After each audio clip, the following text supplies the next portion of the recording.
الناس مع المسمنات ولا مسمنات معمرات كيفاش جاو، تبارك الله ما شاء الله، تبارك الله كيفاش جاو.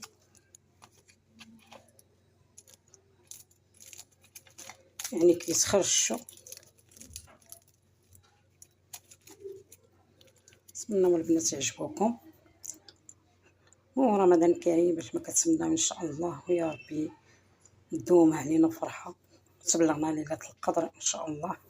حنا تنكونوا فرحانين وحنا غاديين نصليو التراويح. المسلسلات راهم كيتعاودوا، ولكن التراويح هما اللي ما كيتعاودوش. داكشي علاش يعني ما تغطيوش هاد يعني ما تضيعوش هاد الايام وهاد المناسبات الزوينين. ونتمنى هاد المسمنات يعجبوكم ان شاء الله، وفطور شهي ودير المغفور واجر مقبول.